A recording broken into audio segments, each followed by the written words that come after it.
Assalamualaikum warahmatullahi wabarakatuh. Perkenalkan, nama saya Mirawati Dika dari kelas A Perencanaan SDM dengan NIM 931421152. Baiklah, video ini saya buat untuk memenuhi ujian akhir semester pada mata kuliah Perencanaan SDM yang diajar oleh Ibu Eka Safitri Apriliani Isa SEMM. Baiklah, kita langsung saja pada pendahuluan.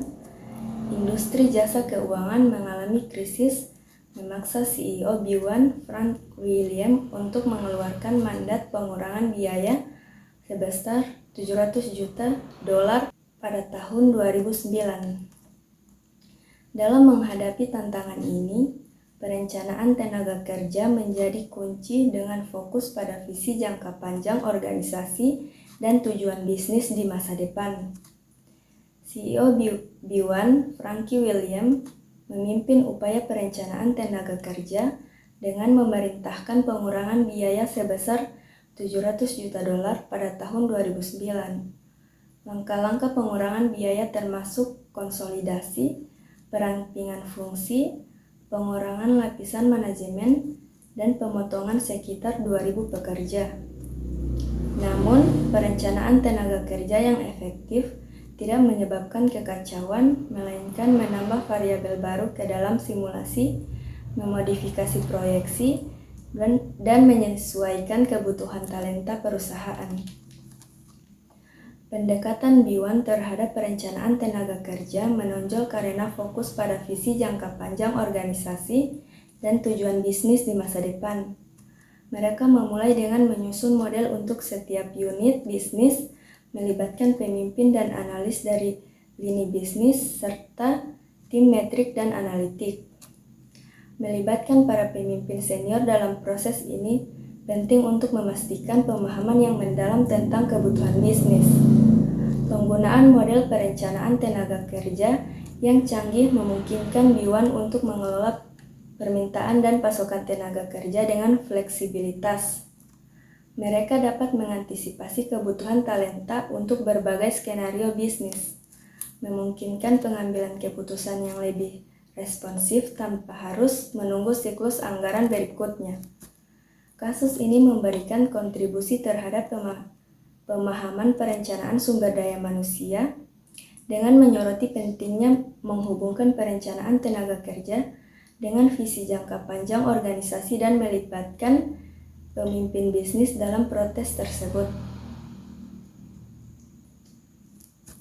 Kita masuk pada pertanyaan yang pertama, mengapa pentingnya memperhitungkan faktor kurangnya partisipasi karyawan dalam perencanaan tenaga kerja B1.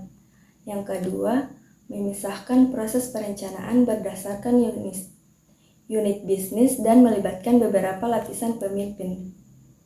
Jawaban yang pertama yaitu karyawan yang kurang berpartisipasi atau tidak aktif cenderung memiliki produktivitas yang rendah.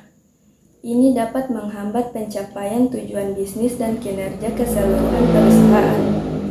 Dengan memperhitungkan faktor ini, B1 dapat mengidentifikasi departemen atau tim tertentu yang mungkin mengalami kurangnya partisipasi dan pengambilan langkah-langkah untuk meningkatkannya. Kurangnya partisipasi seringkali terkait dengan tingkat ketidakpuasan kerja. Karyawan yang merasa kurang terlibat atau tidak dihargai cenderung merasa tidak puas dengan pekerjaan mereka. Melalui perencanaan tenaga kerja, B1 dapat melakukan analisis mendalam untuk memahami penyebab ketidakpuasan dan mengambil langkah-langkah untuk meningkatkan kepuasan karyawan. Karyawan yang kurang berpartisipasi mungkin cenderung mencari peluang lain atau meninggalkan perusahaan.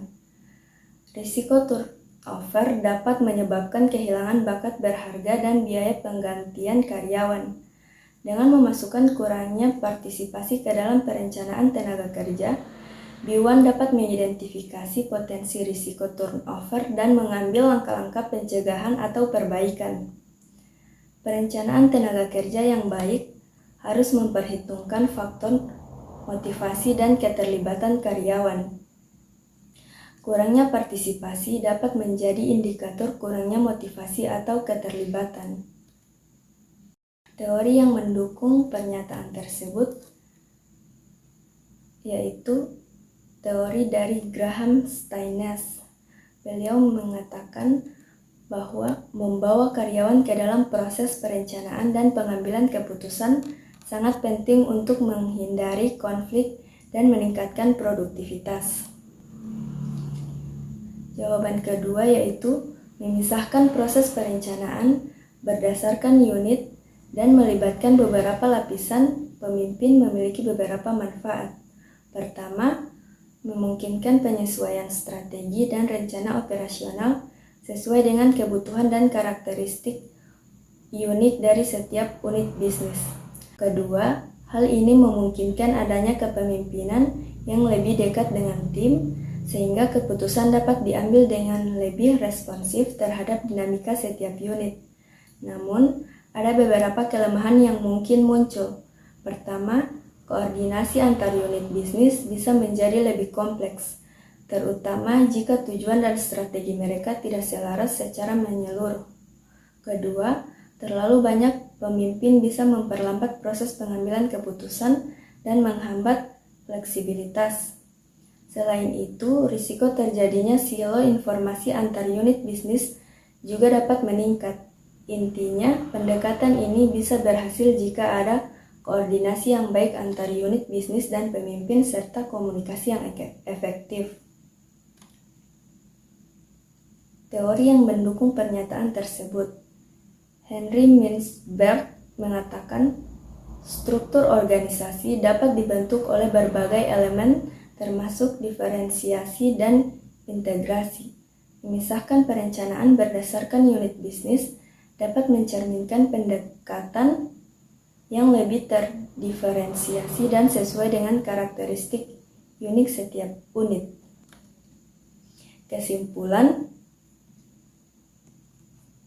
bagian A, Departemen Sumber Daya Manusia B1 mengambil strategi yang terfokus pada visi jangka panjang, organisasi, dan tujuan bisnis.